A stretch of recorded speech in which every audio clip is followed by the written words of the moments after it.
I didn't mean for you to find out like this. That's what my husband sent me. Not I'm sorry. Not we need to talk.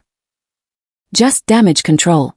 My name is Seraphina Vale, and the day I found out my husband was sleeping with my best friend, I was standing in my own kitchen, holding the cake I baked for his promotion party. But that wasn't the worst part. The worst part. They thought I had nothing. They assumed I was the same invisible woman I'd always been. The one who sacrificed quietly. The one who disappeared when things got uncomfortable. They were counting on me to fold. And that's when I decided to give them a gift they'd never forget. My husband, Caspian Rowe, had just made partner at his firm. Or so he told me. The promotion came with a bonus, he said. A significant one. Suddenly, he insisted we keep our finances separate. For tax reasons, he explained over dinner one night. I trusted him.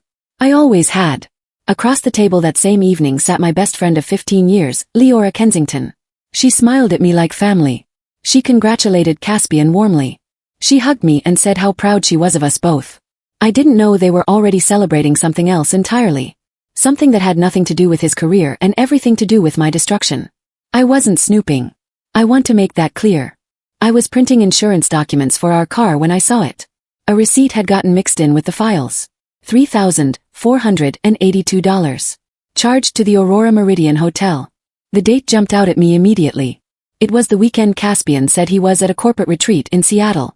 But this hotel was local. 20 minutes from our house. I stared at the second name on the invoice. L. Kensington. My hands didn't shake.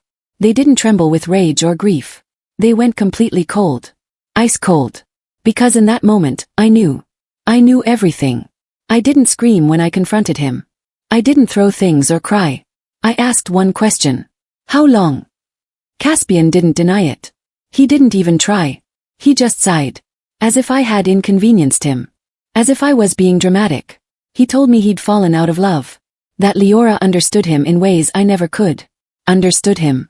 I had built his firm from the ground up with unpaid consulting work. I had edited every brief. I had networked at every event. I had sacrificed my own career so he could have his. But suddenly, I was the outsider. The one who didn't understand. The one who wasn't enough. This wasn't the first time I'd been replaced. Growing up, I was always the responsible one. The invisible one. The one who gave up what she wanted so everyone else could have what they needed. My younger sister got the college fund. My parents got the caregiving. My friends got the emotional labor. And I got the leftovers. Caspian knew that about me. Leora knew that about me. They had both watched me shrink myself for years. They assumed I would quietly disappear again. Bow out gracefully. Make it easy for them. They were wrong. This time, I wasn't going anywhere. Caspian said we should sell the house. Split the assets 50-50. Be adults about it, he said. As if betrayal was just a minor inconvenience we needed to sort through. What he didn't know was that the house wasn't fully his to sell. What he also didn't know was that Leora had already moved her things into our guest room.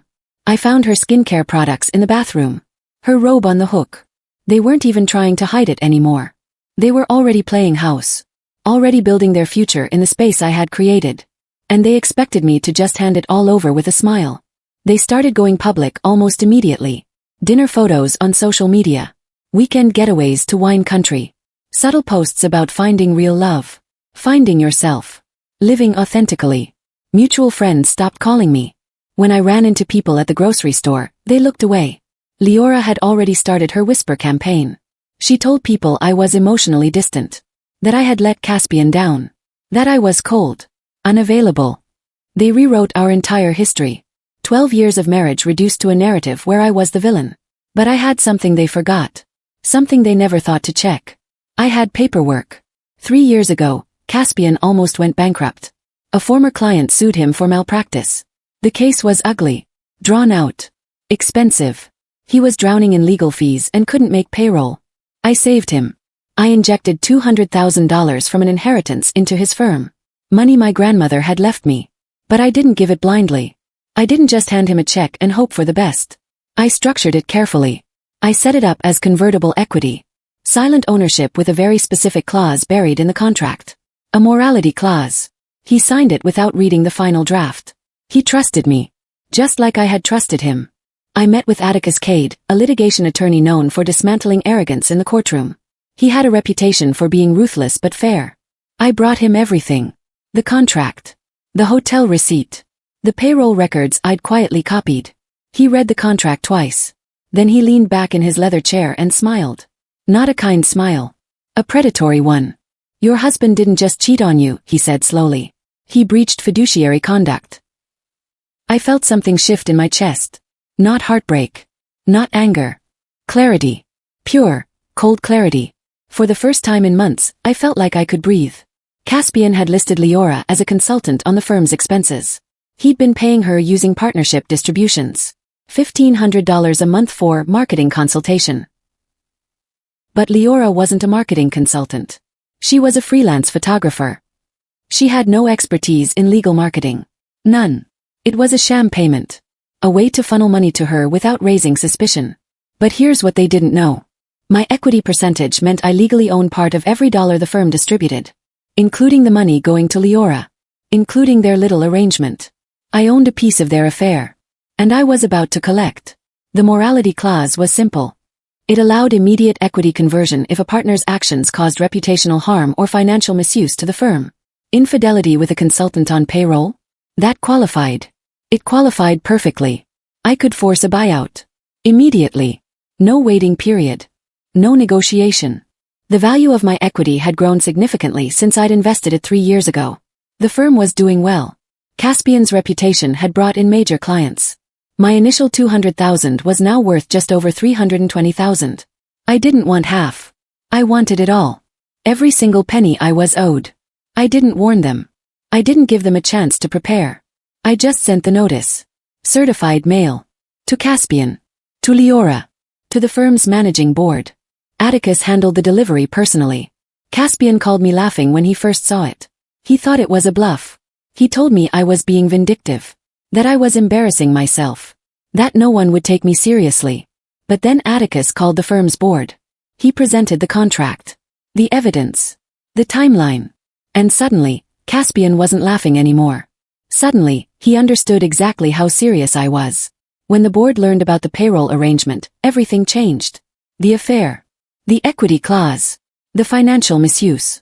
They panicked. Reputation matters in law. It matters more than almost anything else.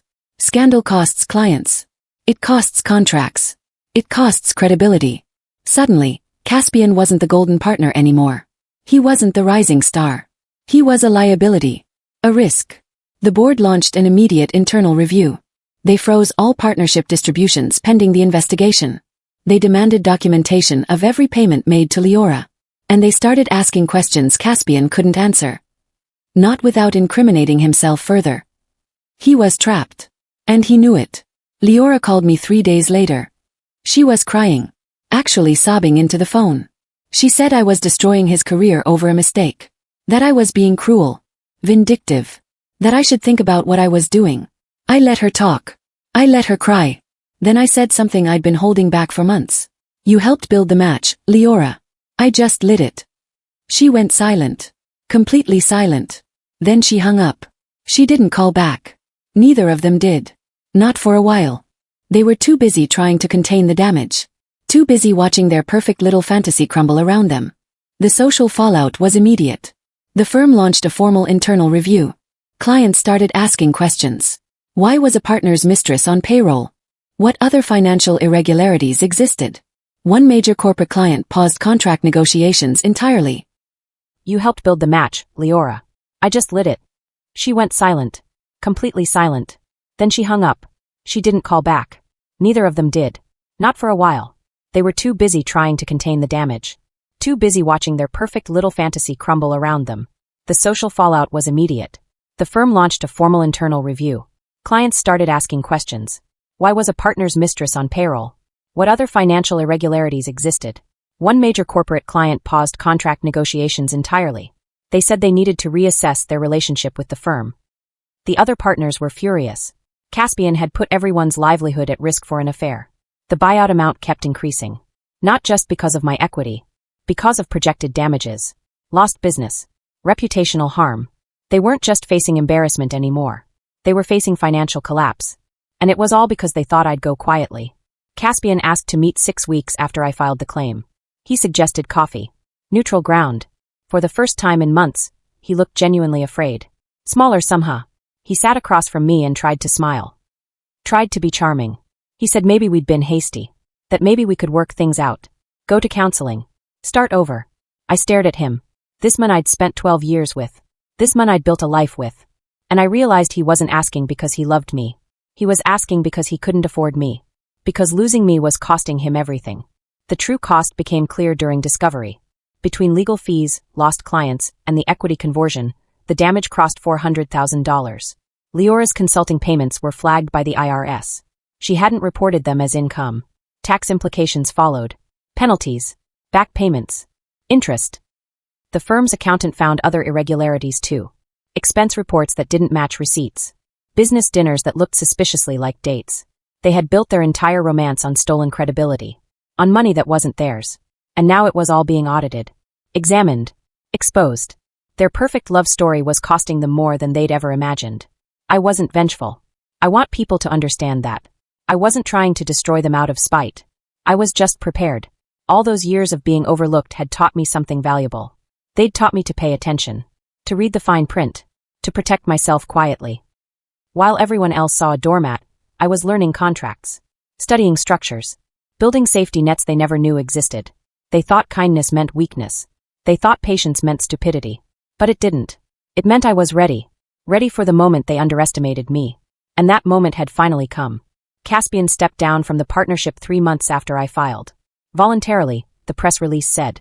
To pursue other opportunities. But everyone knew the truth. He'd been forced out. The firm settled with me privately. My equity was paid in full.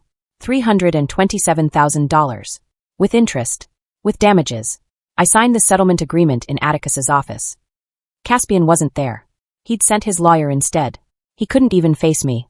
Couldn't look me in the eye while he handed over what he owed. I walked out of that office with a check and something more valuable.